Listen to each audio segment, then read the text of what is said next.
Hi అందరికీ నమస్తే. ముందుగా అందరికీ కార్తీక పౌర్ణమి శుభాకాంక్షలు. కార్తీక పౌర్ణమి రోజు సత్యనారాయణ వ్రతం చేసుకుంటే మంచిదంట. అట్లనే గుళ్ళో కూడా చేస్తూ ఉంటారు. ప్రతిసారి గుళ్ళో చేసుకునే వాళ్ళం. ఈసారి మాత్రం ఆ సత్యనారాయణ స్వామి దయ వల్ల ఇల్లు అయింది కదా, ఇక ఇంట్లో చేసుకుందామని ఇలాగా అన్ని ఏర్పాట్లు చేస్తున్నాను. ఇది వ్రతం ముందు రోజు. ఇక ఇల్లంతా తుడిచి నీట్గా బయట కూడా శుభ్రం చేసుకొని ఇక మండపం తీసుకొచ్చుకున్నాం. ఇలా చిటికేస్తే అయ్యే పనులా మనవి కావు కదా. ఇక అదితో మండపంని కడిగేసి పక్కన పెట్టుకున్నాను. ఇక గడపకు కూడా అలంకరించుకున్నాను.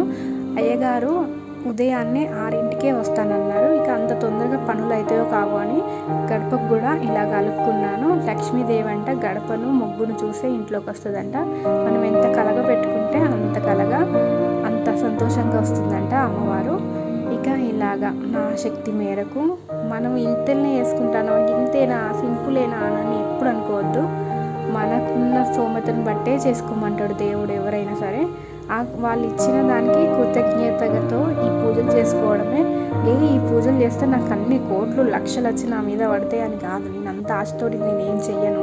పూజ చేస్తే నాకు ఇచ్చిన ఈ మంచి జీవితానికి నీ కృతజ్ఞతతో నేను నీ సేవ చేసుకుంటున్న స్వామి అనే పూజలు చేసుకోవాలి మనస్ఫూర్తిగా. ఇది చూపించుకోవడానికి కాదు, కాకపోతే నా ప్రశాంతతకు నేను ఇంత సాధ్యమైనంత వరకు నేను చేస్తున్నాను. నా పట్ల నేను ప్రౌడ్గా ఫీల్ అవుతున్నాను. ఇక నేను ఆడపిల్లలు లేరని మస్తు బాధ అనిపిస్తుంది. కాకపోతే నా పిల్లలు చూడండి, నేను ఉన్నా కదా మమ్మీ, నేను చేస్తా కదా.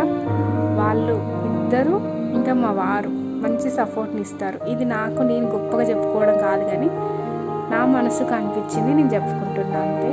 ఇక ఇలాగా పసుపుతో అలుక్కొని ఈ మొత్తం నిండారుగా పసుపు బియ్యం పిండితో కుంకుమతో ఇలాగ మొత్తం కలగా అలంకరించుకోవాలి నీట్గా. మనం ఎంత మంచిగా ఉంటే అంత మంచిగా పూజ మీద శ్రద్ధ ఉంటుంది, చూడడానికి కూడా బాగా అనిపిస్తుంది. ఇలాగంతా చేసుకొని లోపల పద్మం ముగ్గు వేశాను పసుపుతో అలుక్కొని.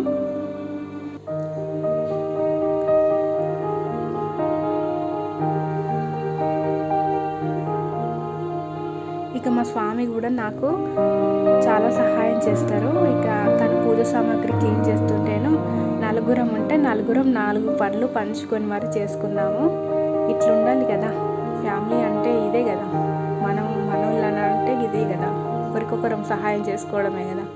ఒక్కతే ఏం చేస్తుంది అని మా స్వామి కూడా ఇది నువ్వే చేయాలి స్వామి, నేను ఎందుకు చేస్తా అనకుండా వచ్చి తను కూడా తన వంతు సహాయం చేశారు. ఇదిగోండి పద్మ ముగ్గు ఇలాగ వేసుకొని పసుపు కుంకుమలు వేసుకున్నాను.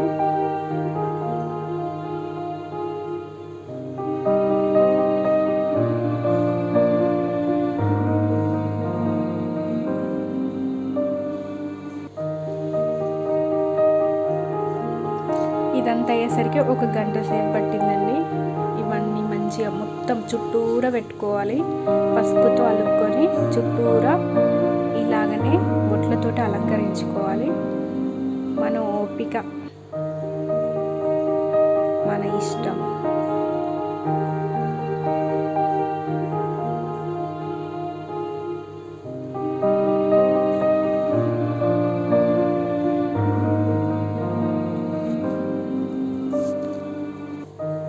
ఇక చూడండి మా స్వామి బోల్తోంతో శుభ్రంగా తీసుకో వీడియోస్ యూట్యూబ్లో పెట్టుకో అని సపోర్ట్ చేస్తున్నాను. ఇది చాలు కదా, ఎందుకు వీడియోస్ తీసి పెడతావు అవసరమా అని అనకుండా తీసుకోండి అని. ఇదిగో చిన్న కామెడీ చేస్తుండు. నేను కనబడతలేను అని పైకి ఇట్లా చూపించి మరీ తోముతున్నారు. కనబడుతున్నారు లేండి అని చెప్పుకుంటూ నవ్వుకుంటున్నాం. ఇది నీ పని, ఇది నా పని అనుకోకూడదు. ఎవరైనా సరే చేసిన వాళ్ళని కూడా ఎక్కిరించకూడదు. ఎందుకంటే ఆడవాళ్ళ గురించి అర్థం చేసుకున్న వాళ్ళు అయితేనే ఇలాగ చేస్తారు. అడప సహాయం చేస్తూనే ఉంటారు. అడప కాదు, నేను చేసే పూజలో సగంకి సగం మా వారు చేస్తారు. ఎక్కిరించే వాళ్ళు కూడా ఉంటారు, అది వేరే విషయం. ఇక పువ్వులు గుచ్చే డ్యూటీ నాది.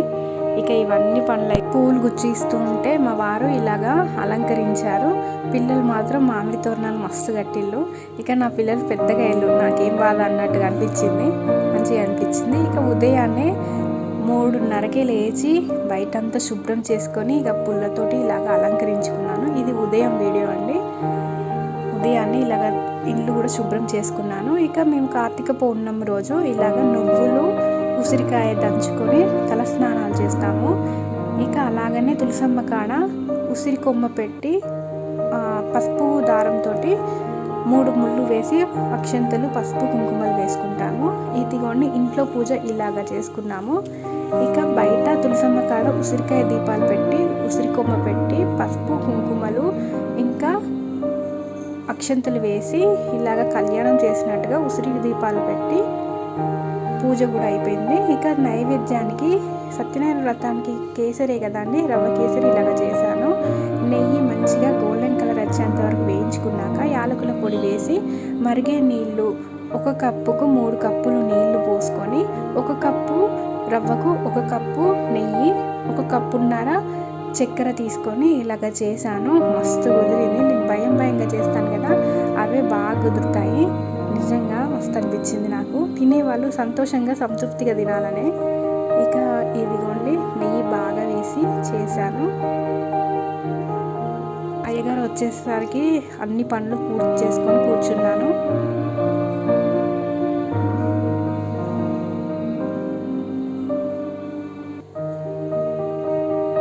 ఇక అయ్యగారికి కార్తీక పౌర్ణమి కదా, దీపదానం చేద్దామని అవి కూడా సిద్ధం చేసుకొని పెట్టుకున్నాను. ఇక ఇదండి సత్యనారాయణ పూజకి ఏర్పాట్లు. రేపటి వీడియోలో సత్యనారాయణ వ్రతం ఎలా జరిగిందో చూపిస్తాను. Thank you so much.